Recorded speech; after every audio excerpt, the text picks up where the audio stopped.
One of our favorite newer artists, Elvie Shane, joins us to talk about his new album, Damascus, on the Music Universe. Well, buddy, we've been wanting to do a one-on-one with this gentleman for years, and it finally happened. Elvie Shane is a fantastic artist, really authentic music, and this conversation is just fantastic about his new album, Damascus, out April 19th. And I love whenever we get a guest on here who is willing to talk about their artistic process and their artistic vision behind the music and behind the sequencing of an album and different things. And that's kind of where this conversation with Elvie goes. Yeah, we talk about the 13 track album, and like he says, Outside Dog kicks it off, and his latest single, Does Heaven Have a Creek, wraps it. And there's some surprises along the way, which we'll let him talk about. And it's just great to chat with a real and authentic artist who loves what he does and is just eager to continue pushing and really creating boundaries when you think about it, because he's kind of an independent artist in a way, even though he's on BBR Music Group and Wheelhouse Records, because he may not get the traction that a lot of artists get. And he talks about that. And he talks about how that can help build him to become a headliner. And, we've seen him in concert. I think he's there. I think he's that type of artist. And I look forward to seeing what he's going to do this year with this album. All right. He's one of my favorite artists and has one of my favorite voices in all of country music. His new album, Damascus, comes out April 19th. Elvie Shane, how are you, sir? I'm good, baby. How are you doing? I'm good. Hey, before we get into everything, a little inside baseball. I was at CRS, your label's event. Everybody picked like a cover song from like the 60s through the 90s to do. I have to know, how did you decide on yours, on the one you were going to do? Can I get a witness? Can I get a witness? Ooh. Yeah, man. I don't know. I just Grand Funk Railroad is awesome. Yeah. We're an American band. It was lighthearted, and I've been very heavy hearted for the last couple of years, so I felt like that was a good way to do it. Last year I did Joe Cocker's "Feeling All Right," which is kind of a heavy, aggressive song. I just wanted to juxtaposition that a little bit with this year's performance. That's awesome. It was so much fun. Talk about being heavy-hearted and lighthearted. Where does Damascus kind of land on that scale for you? Very heavy-hearted for, I'd say, 60 or 70% of it. Then songs like "Fan on High" and "Chicken Shit" are a little bit more lighthearted. But man, I just really wanted to. What I've been noticing more than anything in the world the last few years is a lot of struggle, and a lot of struggle with my folks in particular, with blue collar people. I'm a rural Kentucky boy, come from a lower middle class family, truck driver and a factory worker as parents, and those are the people that I love and care about, and I feel like they're very interesting people, and I want to tell their stories. But within that picture of blue collar struggle, there's some afflictions as well, be it addiction, political issues, religious issues, prison reform. I think we try to touch on all of those a little bit in this record. In the hopes that people would listen to that. What I've also realized though is like coming from that world and like traveling the world and seeing so many different types of communities, inner city communities, and Europe and Canada and Australia is like, it's all a lot of the same stuff that we're dealing with, and we're all bitching about all this stuff that we disagree on all the time. And I'm out here seeing so much stuff that we should be agreeing on. So I just wanted to bring a little bit of unity in the way of highlighting the tougher things that we're going through in life. Yeah, I first fell in love with your music 2 years ago at the CMT Awards. You played the pre-show jam, and just raw, gritty, love it. and I love the songwriting style. Your new single, "Does Heaven Have a Creek?" Tell us about that. I know you wrote that one solo.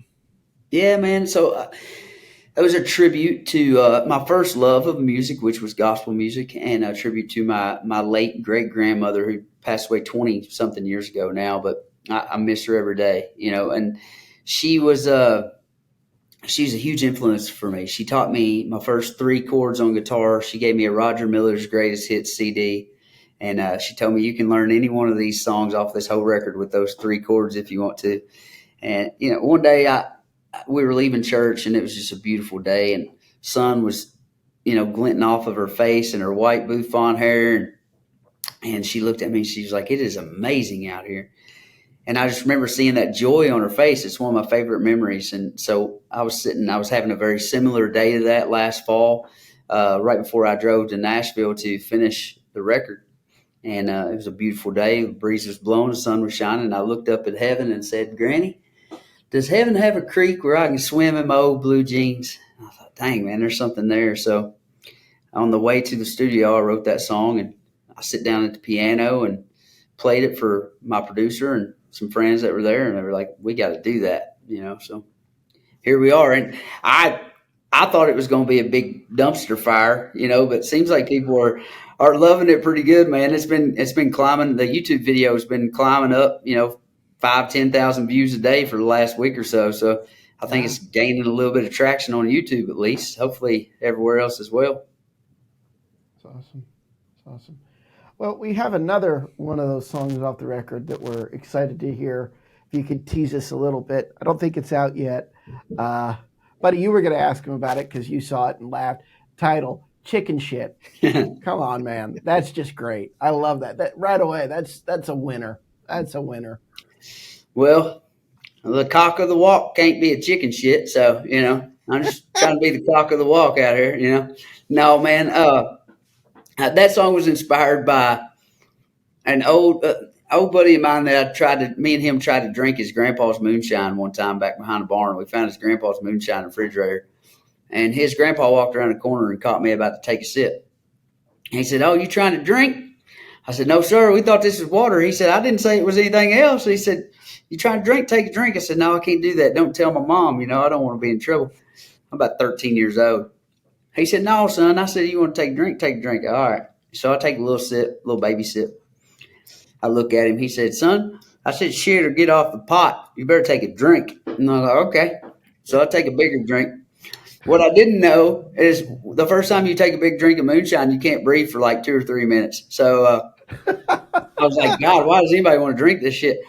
Um, we polished off a little bit of that moonshine with Papa, and then we killed a chicken and went catfishing all night. And then that's about as Kentucky as it gets.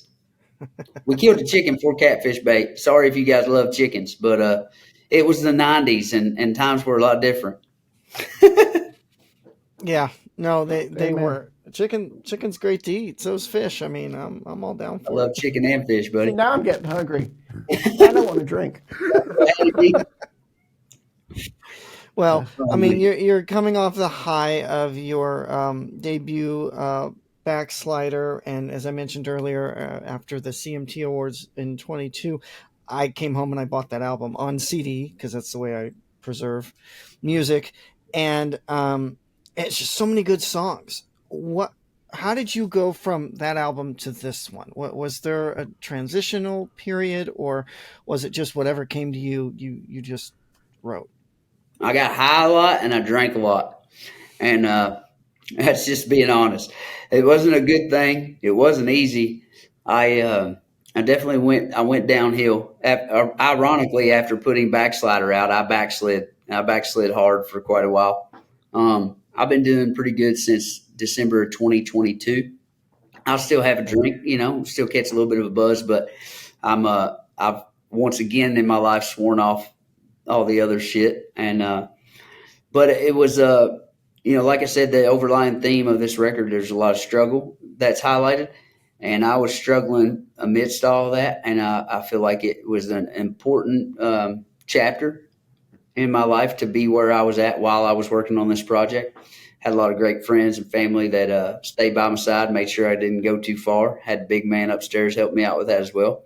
And I feel like it was necessary to be where I was at to be able to present Damascus to the world. And I love what came out of that hardship. You know, it's not all supposed to be mountains. You know, there's supposed to be a little bit of valleys to appreciate the mountains every now and then. So I'm not in the valley, but I'm definitely climbing the mountain right now. So things are still a little tough in certain ways, but we're almost there. I feel like once we get Damascus out, it'll be a sigh of relief, a breath of fresh air, and then I'll be stronger from this last one going into the next one. Which I'm not really worried about the next one, to be honest with you. I feel like I want to focus on this record for quite a while. You know, of course, we'll put out more music. Good Lord willing, the creeks don't rise. But when I put Backslider out, I couldn't wait to get back in the studio and make more music. I just felt like I didn't really feel like I'd said much.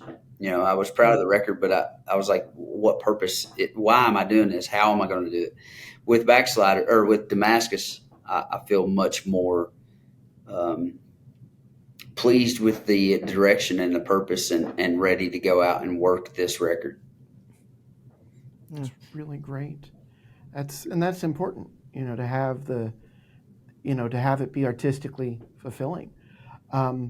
Road dates are now once it's out. What are you going to do on the road? He saw you for the first time, CMT Ram Jam. I saw you a couple months before that open for Travis Tritt and Brooks and Dunn here in Virginia, and your live show is just amazing. It made me want to see a full headline set. So, gonna hit the road. Are you on the road now? Not on the road right now. We're about to go do some dates with Aldean, Kid Rock, Travis Tritt again. Got Ryman with Blackberry Smoke here in a few months. Got some shows with Chase Beckham, with Parker McCollum. So we're getting out there and starting to get to work, and hopefully more shows come in. I would love to see a good tour opportunity present itself. That would be great. So I'm just hoping that somebody out there that's got something going on appreciates what we're doing enough to give us an opportunity.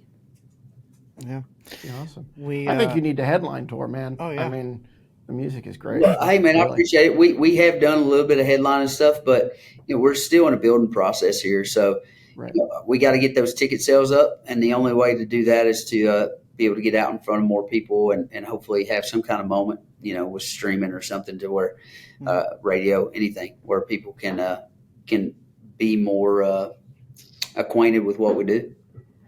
Well, speaking of that, you've got a couple of collaborations here. One with a pretty prominent group, Little Big Town. Can you tell us about how those collabs came about? Well, with Little Big Town, I had Boondocks stuck in my head on my way to a writer's retreat, and so I played it to get the earworm out. And while I was there, a buddy of mine went over to get some ice out of the refrigerator, and he put a couple cubes of ice in his glass, and he pulled it back, and he looked at me and said, "Little less ice in the glass, bartender. Leave some more room for the old number 7." And I was like, "Damn, what's that?" So we got to writing it, got to drinking some Jack Daniels, and about midway through that song, I looked at everybody in the room and said, "Hey, I just want to let y'all know we're going to record this song, and Little Big Town's going to sing on it with us." And everybody's like, "Okay, buddy, we'll see." And so I got fairly toasted, and by the time we ended the song, we were jamming it in the living room. A buddy of mine videoed us doing it. I got on Instagram and sent Karen Fairchild a drunk Instagram message with a video of us playing that song. Said, "Hey, I listened to Boondocks today. Thank you for the inspiration," which was a cop-out because I was too chicken shit at that time to say what I really want to say. So 20 minutes later, with a little bit more liquid courage, I went back and said, "Oh, screw it. What I really meant to say was, if you guys like this, it'd be cool if you'd sing on it with us." You know, the next morning I woke up with a headache, a hangover, and a message from Karen Fairchild saying, "We love it. Let's do it." So they came in and sang on it with us, and they killed it. They're awesome. That's awesome that it was done through Instagram. Yeah, man. I mean, sometimes you got kicked down doors. I ain't all about this. Send it through their manager or their booking agent and all that bullshit. Sometimes you just reach out, send a drunk text. It's okay. Yeah.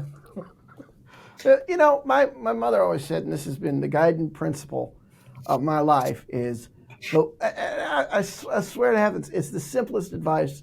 Everybody probably hears it once in their life from somebody. Is the worst they could do is say no, Yeah, and as absolutely, and as soon as you get that through your head that nothing beyond those two little letters is going to happen, dude.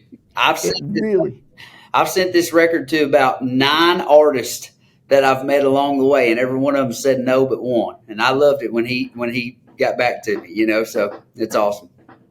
that's One awesome. yes, one yes out of 9 no's is pretty good.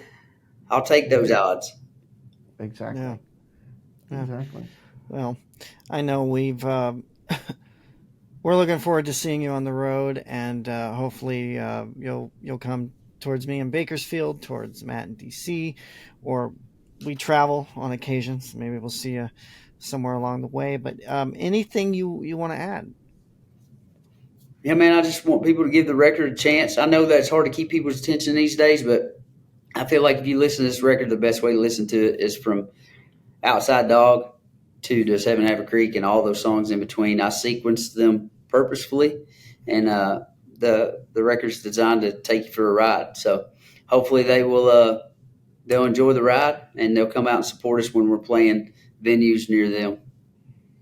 I love it, Amen. Elvie. I cannot wait to catch you on the road, and I cannot wait to hear the full album. Thank you so much for your time. We really appreciate it. Thank Thank you, you. brother. I appreciate you guys. Such a cool conversation. He and I had a cool little moment at CRS. There was some sort of industry person that he was meeting, and when I thought the conversation was breaking up because he moved on to talking to somebody else, and she was just standing there. I asked him, for a selfie. And he said, "Actually, I need to take her backstage." This was in the ballroom at the Omni. "Can you just hang out here? I'll come right back." Son of a bitch! He came right back. He took her back there, came back. Somebody like that runs off. They get distracted. He came right back, and we did our selfie. He is a salt of the earth person. We met him at CMT Awards on the red carpet. Got to talk to him. Might actually get to talk to him again this year if he's down there. Um, I will say, I love, love, love. The coolest thing about this job is not getting to see the stars. That's pretty cool. Don't get me wrong. It's not Yeah. getting to see the stars. It's not talking to Garth Brooks 5 times in a year. Flex that muscle. Although that's pretty cool. So please keep inviting us. What's cool is when you encounter an artist before everybody else, but eventually everybody else is going to know them. Yeah. And I had that with Warren Zeiders, popped Hmm. up on my TikTok feed. And I saw this from Hershey, which was the hospital where my life was saved. So Hershey, PA is very important to me. So I stayed following him. Came to us on his first headlining acoustic tour. Sold out this room that the Oak Ridge Boys, Chris Isaac, Jody Messina, they've all played. Sold out this room with just him and a guitar, had it sounding like an arena. And then all of a sudden he gets signed to Warner. And then Pretty Little Poison hits #1 at radio and on Billboard charts. And his full band tour sells out. And he's just headed for bigger and bigger things. But we were there on the ground Hmm. floor. And that's what it feels like with Elvie. If you watch CMT Storytellers, the week of Watch or Watched, I don't know when we're going to push this. We'll probably push this the week of the release of the album Damascus on the Yeah. 19th. So if you watched or have a chance to go to your Paramount Plus and stream CMT Storytellers, I kind of slid into the question section where they talked to the crowd, raised my hand, and had a mic handed to me, and I looked at Karen and Kimberly, and I said, 10 years ago, little under 10 years ago, I was there at the General Admission Theater in Times Square, where you premiered uh, Painkiller, the album. I said, and I watched in real time, first time you'd ever performed Girl Crush after the album was out. And I watched in real time as that became your signature song and it broke you into the mainstream. And it wasn't just country fans that knew you anymore. and and it is those moments. I know I'm getting a little long-winded, but it is those moments that make what we do really special, because then it almost becomes like a sport, and you're Yeah. rooting for those people to break through and to win, and to really become what you see in them early on, and you want everybody else to see in them. Yeah. They, and we get pitched a lot of newer artists that we're not sure about, haven't heard of. But Hmm. Elvie's one we discovered and absolutely fell in love with. And great to have him here. I was glad he took some time out of his day to chat with us, and definitely look forward to what he's got coming up. Awesome. Well, for the Music Universe podcast, I'm Matt. And I'm Buddy. Thanks for listening and watching. Be sure to check us out at themusicuniverse.com and subscribe on our socials at themusicuni. Take care.